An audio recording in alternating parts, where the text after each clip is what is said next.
Welcome to the Pineapple Perspective with your host, Troy Hooper. That's me. Today, we have another awesome industry leader conversation on store for you. Thanks for listening to the show. We're so glad to have the audience here. We hope we're bringing you value. Please comment, like, share, do all those things. But most importantly, give us feedback. Who do you want to hear from?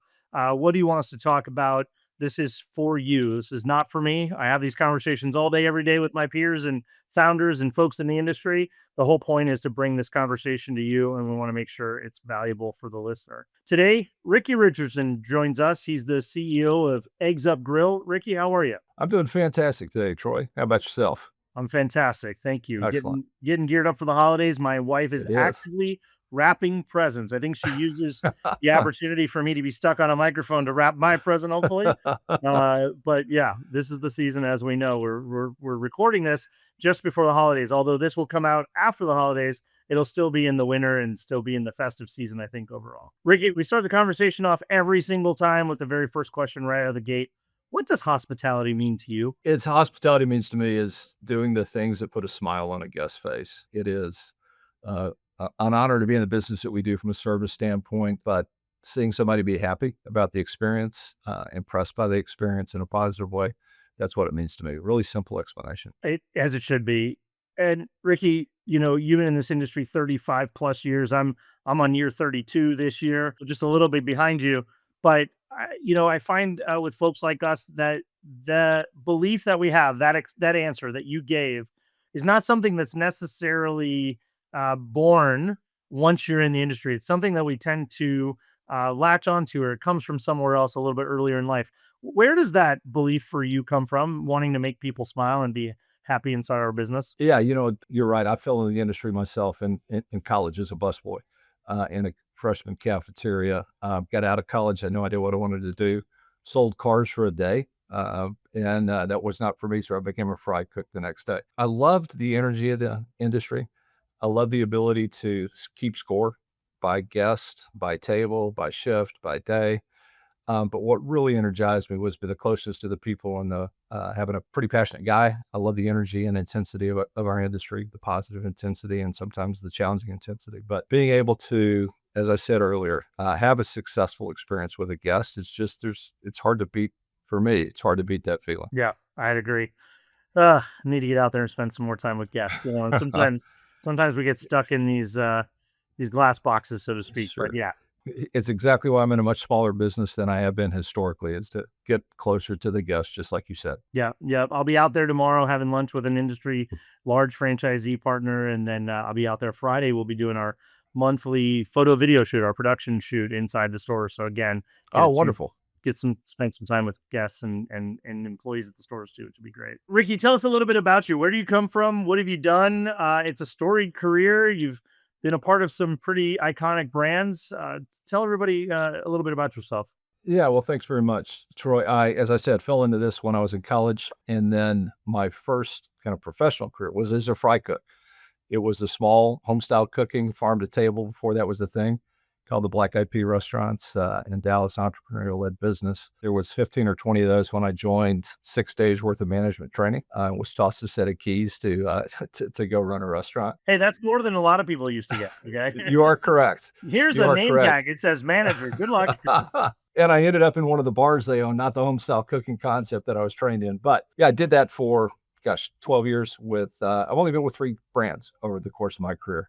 The Black Eyed Pea Restaurants, when I left, I was vice president of operations. There were 150 restaurants at that time across about 8 states. Went to go find fame and fortune as a franchise partner with my brother and of that same concept. And as I like to joke, I lost both of those in 2 years. And then I was fortunate to land with the brand TGI Fridays. Operator by background, started off as the director of operations, spent 20 years there, broad range of experiences. Gosh, incredibly fortunate to have had the opportunities I did across both U.S. business and international. And then took a couple years off when I left Fridays back in 16. It was in much different shape than it is right now. But when I left Fridays in 16, I volunteered for a couple of years with Habitat for Humanity and then wanted to get back in the industry. And like I said, I wanted to be much closer. I wanted to be in a growth environment. That's always fun. I wanted a much smaller business. I'd had my experience running large businesses, multi-billion dollar opportunities, $100 million capital spends, those type of things. But I was fortunate to get introduced to the folks that had just acquired this brand. And we were 24 restaurants at that time. And it found everything I was looking for in the context of much more hands-on, much more day-to-day, as well as the strategic side of it. But blessed with great partners, a great brand, a fantastic team, and we've got a lot of positive momentum going for us. Eggs Up Grill. We're gonna do the conversation and what I call the infomercial at the end, but as that's part of your history and part of your trajectory, you joined them and they had, like you said, 24 or so stores. Now you're gonna have 105 at the end of this year, so 80 plus store growth in 6 or so years for a large format casual brand. That's a pretty steady growth trajectory. Talk a little bit about that. Sure. Yeah, we are 100% franchise system, Troy. So not only has it been pretty rapid growth of the actual assets, but also our ability to attract franchise partners to join our system. The majority of ours have historically been smaller franchisees, single location, or signing up for 2 or 3 locations. We've recently been attracting larger groups of franchise prospects that have more significant businesses. The journey has been about, it was a successful brand, wonderful reputation, entrepreneurial led. The founders, a franchisee of ours, currently with partnered 5 locations. But as you would assume in most entrepreneurial environments, there was not a lot of structure to it. Somewhat clarity about what it was about, not much structure, not many tools, not many processes. And we knew we were going to grow. And so how do you tighten up all of those things, get them documented? But most importantly, Troy, make sure that you're 100% clear on what it is about the brand that makes it successful. And we've obsessed around that since day one. But we built the tools and resources, got great momentum in the business. And so we've been successful in attracting new franchise partners that help us grow. So, talk a little bit about the breakfast space is an industry piece because you see First Watch, you see Eggs Up Grill, you see Denny's go as far as to create their own competitor in this genre with Kiki's. Snooze is maybe going to make a run now that Josh Kern is leading the helm over there. I would say that for those of us in fast casual QSR, we didn't see this breakfast revolution coming, and all of a sudden there's this pretty significant growth in this space over the last 5 or so years. Why do you think that is? What's being offered? Where did the customers decide to wake up one day and put down the Starbucks and start going for a more sit down casual experience? Yeah, I think that you think about the scale of the legacy family dining category, the Denny's, as you mentioned, Denny's, Shoney's, IHOP. There's a lot of scale there, right? So there's clearly has been over time, maybe a little bit less now, but has been over time an interest in that day part, specifically the breakfast day part, brunch day part, lunch day part. And so I think that there's a resonance around the product, if you want to call it products that we all grew up on before.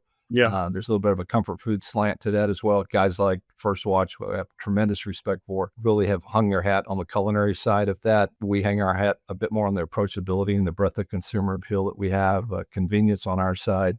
You're in and out in 35 minutes at an X-Up Grill. Value, affordability, more than value. We don't discount. In the brand, affordability is a real key pillar for us as well, and we're uniquely friendly. So your question was, what is it about the category? I think it's familiarity with the food. I think it was the lack of the gap, or the opportunity was created by lack of performance of some of those legacy brands, kind of get confused on who they are, try to be all things to all people, try to cover all day parts. So that created the opportunity. And I think, again, First Watch, Another Brook and Egg, others that have jumped into this space. I've followed 10 or 12 different concepts in the category in terms of performance. There's a lot of interest from a consumer standpoint. And when there's demand and you can provide what they want at a consistent basis, a high quality basis at the right price point, you're going to be rewarded for that. Yeah, and I guess in a world where fast casual and casual tend to trade customers back and forth based Right. on a variety of economic and sociographic swings and trends, you guys kind of capture both, right? You talk about the affordability piece, which leans a little bit more towards the fast casual side, but you talk about the experiential and uniqueness in the day part of being able to differentiate yourself. I think that you put yourselves in a position with that type of offering to sort of catch in between both, but that same person at a different part of their day. And I think we're seeing just an incredible growth trajectory in this space. You see all the how many biscuit brands are there? Are you tracking all these biscuit brands? Boy, oh boy, there's a lot of biscuit brands out there coming from center of the country growing out. But There are uh, a lot of those biscuit brands as well. look, I'm a fan of breakfast. I'll tell you what, at Yeah. brunch particularly, we're huge brunch fans. Yeah, there's a social, not only is there product appeal, but there's that social aspect, right? Serves functional kind of weekday as I think about that. I'm grabbing something on the way into work, or I'm retiring. I'm going to come in and by myself, have coffee, have a little bit of breakfast, interact with the team.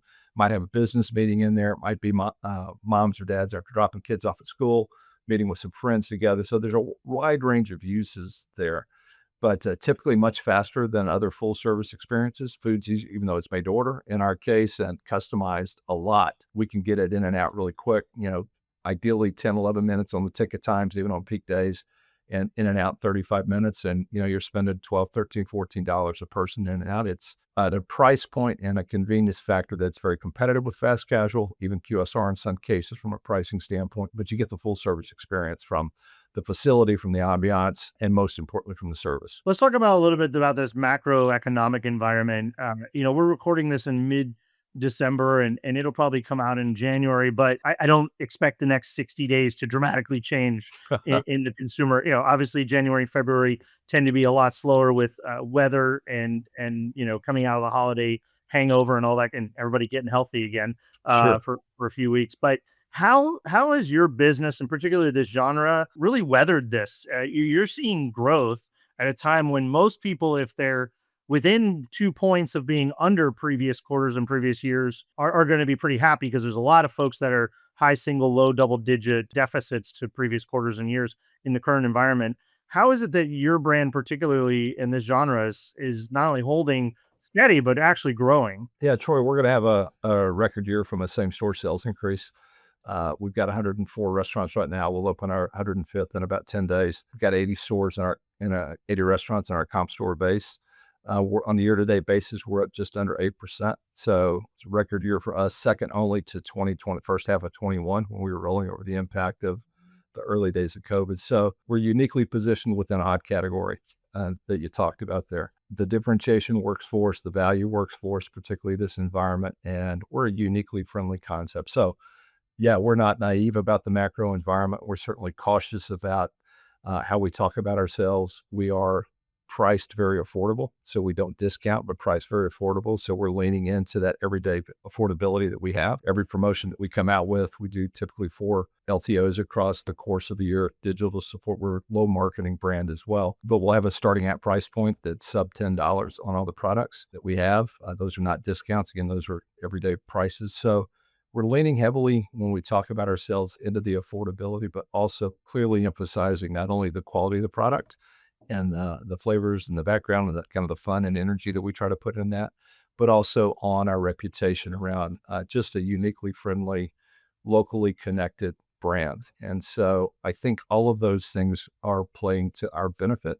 And from a macro standpoint, folks are a little bit nervous and potentially trading down a bit. Some may be trading across in terms of dollars, but getting a broader experience, better experience because of the full service aspect of what we're offering. So tough macro environment, but we've got significant tailwinds. Really excited about our progress. Talk to me, Ricky, a little bit about when you came from Black Guide up to, and not that that was a small enterprise, but you go up to a Fridays, right, for Sure. a Yeah. long time.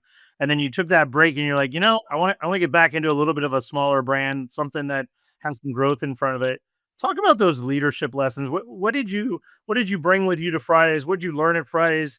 And now you're trying to bring sort of not down, but bring over with you to eggs up. A lot of emerging brand executives and founders and small teams listen to this show. So I'm kind of sort of painting that picture of, if you're sub 20 units today, what lessons from sort of the big dog can you get? But also they apply it. They really do apply because you've done it now up, down, and back down, right? Yeah, absolutely. A couple of things that I take away from my time at Fridays, and again, operator by background, but pretty much had all disciplines report to me across the organization. So use a simplistic analogy, I had a really big toolbox in the context of the different skill sets that I had outside of just from an operational standpoint. But from a leadership standpoint, maybe a strategic leadership standpoint, the critically important role that culture plays in an organization, both in not only what you build for your direct team, but what you build inside the four walls of the restaurant and how that influences what you try to be as a brand. And Fridays, iconic in the casual dining industry, really defined the category. As I entered in 95 in the US, still some really positive days. Spent 7 years international where it was a very unique concept with very little competition. Culture, differentiation really matters. The lesson I also took away with some of the struggles that the branch was challenged with in the US is you don't lose sight of who you are and why people care. Because when you try to be things that you aren't, guests notice it really quick, faster than you probably even do yourself. And then why should I go there? If you're just like everybody else, well, now you're more expensive, you're maybe not as convenient, assets may be a little bit more tired because you're an older concept. And that, as I referenced earlier, was job one as I landed here. Well, I'm brand new, investors are brand new, my team's going to be brand new. How do I know exactly who we are as a brand? And so we went through a pretty extensive exercise. It was the second thing I did. First thing I did was put in a food safety program. The second thing I did was 1B was to start this documentation of who we are as a brand. So culture matters. What has to go right along with that is who you are as a brand, and then make sure the culture that you're emphasizing is hand in glove with who that brand is about. And then it's got to be in every single touch point that you have. We're passionate about how it influences design, how it influences product, how it influences our selection of franchise partners. Because if they're not a good fit, it's not good for either of us. Make sure that the team you build understands what we're about during the interview process. And do you see that spark go off in their eyes, right? That, oh, wow, I get this. It really means something to me. So role of culture, absolutely clear on who you are, making sure it emphasizes all the touch points and fight like hell to make sure you never stray from that. Doesn't mean you don't innovate. It doesn't mean you don't evolve different pieces. Doesn't mean you don't adapt technologies that work or new products that may work, but they've got to all fit to your true North Star and what you're about as a brand. In my world specifically, we're a 100% franchise system. So we've got to do all the things I just talked about, but you've got to obsess around the profitability of our franchise partner. Make sure that business model that you give them is sustainable and replicable, and don't ever lose sight of that. It can be easy not to pay as much attention to it because you don't have your EBITDA's not coming out of what was food cost last week or what was labor cost last week, but it is out of theirs. And they're not going to continue to build and reinvest and add more restaurants if we're not as passionate about their profitability as they are. Ricky, how do you, in a 100% franchise business, how do you get that culture? How do you get that brand ownership, serious connectivity to the brand's ethos? How do you translate that into this franchise system? Certainly, having a lot of single unit franchisees probably make that happen. I happen to know one of your largest franchisees at what they got, 5, 6, 7, something like in that neighborhood, and they're phenomenal human beings. But how do you get the franchisees to sort of adopt that if really they couldn't have experienced it in the corporate, or you don't, or maybe they don't view you as having the authority because you didn't operate it and prove that this business model of a certain culture, a certain brand ethos, Sure, prove absolutely. yourself. Yeah. Yeah, I think that there's kind of two pools of folks as I think about it. I've been here since 2018. So for most of this growth is the existing partners. When I came on board, I spent a lot of time in the restaurants, a lot of time talking, I still do, but spent a lot of time talking to them, building personal relationships, listening to them tell me why the brand was successful. And there was incredible consistency about that. So validated the work we were doing in developing what we call our DNA and getting that documented down on paper. While we're passionate about growing as fast as we smartly can, making sure that we don't bring on franchise partners that don't understand or don't appreciate that. And then that is kind of the entry point, right? You can tell in that process, diligence process for both of us. Is this going to be a good fit for them? Do they understand the brand? Do they love working in the industry? I used that analogy earlier, do their light spark when you're talking about, our brand promises everything to make you smile. When you talk about that, do they seem to get engaged with that, or do they think it's kind of corny? So there's signs through that. Then every touch point you have from a communication standpoint, when you're sharing the purpose of an initiative, the purpose of a product and how it fits the menu strategy, training materials, onboarding materials we provide for new team members, for our franchise partners to leverage, be thoughtful and purposeful and intentional that all of those touch points reinforce what you talk about. And then Troy, probably what is most important to that is myself and my team. We have to live this promise every day as well. And so not only respect for those individuals as a business owner, a lot of our folks have put every financial chip in the middle of the table, right? So there's a bit of a moral obligation, I feel, to help them be successful. And how we help them be successful is ensure our brand is successful. But ensuring all those touch points deliver on that and that we live that as well. We respect them as owners. We listen to their and value their opinions because they're the ones doing it every day. That's constant work for us inside the four walls of our brand team as well, making sure that nobody forgets that. That's awesome. Let's talk a little bit about the casual space and how in your genre you are thinking about technology and sort of the use and leverage of technology but without sort of overwhelming the franchisee with too many bells and whistles and cute things to try. How do you guys balance that? What's your approach on the tech implementation side? Yeah, Troy, I've always used make sure we have a Chevrolet solution for a Chevrolet opportunity here instead of a Cadillac for a Chevrolet opportunity. When I got here, there were 24 restaurants, as I said. There were two POS systems in the system, and they were about to implement a third. So we put a screeching halt to that. I organized a group of franchise partners. I think it was 6 or 7. And over the course of about a 4-month period, we outlined what we were looking for in the system. Obviously, those were all at that time small business owners. So finding a system that was relatively intuitive, finding a system that had a lot of connectivity capabilities, API capabilities to plug into a range of different other solutions. We landed on Toast in 2018. I didn't require the existing franchise partners to convert within 24 months. 20 of the 24 had converted within 36 months. 22 of the 24 had converted. So we validated we had the right solution. The point being that we had the right platform.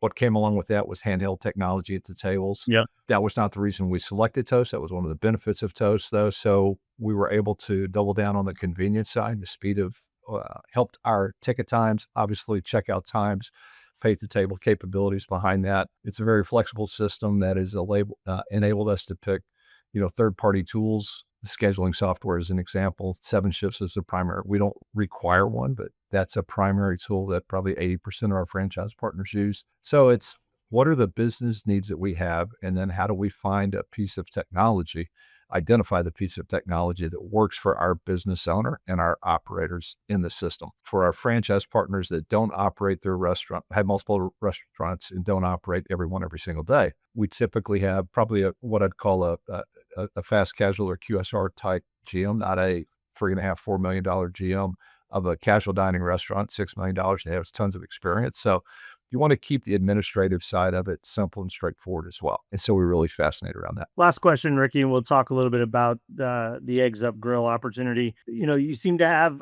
a lot of things going in the right direction, growth and same store sales and great numbers. If there was something in this current environment and in the next 6 months that sort of was a red flag, a watch out for, a road bump, something looking down the road that might keep you up at night, what is that in your life today? Yeah, I think there's so many details in our business to pay attention to and make sure we deliver that experience to the guests. So how we continue to do, Troy, what we did in the past is as we grow even faster and we're diluting the tenure in the brand, right? Is the more people we add, the tenure and the culture and all those things are at risk of being diluted. So how do we as a franchisor continue to deliver the right tools, resources, messages, support that ensures that we don't do this? Malcolm Knapp, who you may be familiar with, longtime analyst in the industry, restaurant business is simple, but simple is hard, is a statement that I heard him make in a presentation probably 15, 16, 17 years ago, and it's stuck with me ever since. And how do we make sure that all those tools and resources help us execute at a high level on a consistent basis and overcome the hard parts of this business so that we don't lose sight of what has made us successful? That's number one. Number two is, there's always competitors out there that are successful. So what can we learn from that's appropriate for our brand and not feel like we have to invent or find everything on our own? I think that's pretty typical in our business, right? There's a lot of replication that goes on in an on-brand way, and make sure we keep our eyes open to those things. Excellent. All right, here's the infomercial. Tell the world about Eggs Up Grill in your 60-second pitch, and what do you want people to know about the brand and what you're up to and what's coming next? Sure, Troy. It's as you alluded to, it's an incredibly hot category right now. There's a ton of activity. Eggs Up Grill is the best option for somebody that's interested in franchising in the space. Our track record momentum proves that, whether that's from a revenue standpoint, whether that's from an EBITDA contribution, we're around 17% EBITDA right now. I told you 7.5% comp sales, just under 30% comp sales growth since 21. Economics that uniquely positioned, best-in-class franchisor, and a lot of fun things going on with us here at Eggs Up. Very good.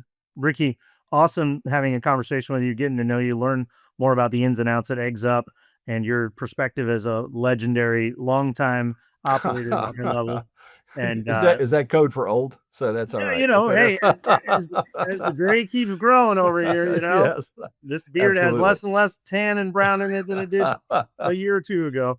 Look, when you've been around and worked for a variety of brands on all sides of this scope, it's important to bring your voice to those who are looking for insights, looking for that leg up, looking for those opportunities to learn, and that's what we're trying to do here. And I appreciate you coming on and sharing your wisdom. Absolutely. And if there's anybody I could ever be of assistance to, whether they're interested in Eggs Up or not, just interested in the industry, tell them to feel free to reach out, LinkedIn, whatever. You just did. We'll make sure all your contacts in the show notes and make sure in the LinkedIn we're connecting with you there as well. Thanks, Troy. I appreciate the interest in us. Thank you. Thanks, Ricky. Thank you for listening to The Pineapple Perspective. If you loved today's episode, leave a review and a 5-star rating. I look forward to welcoming you back next time.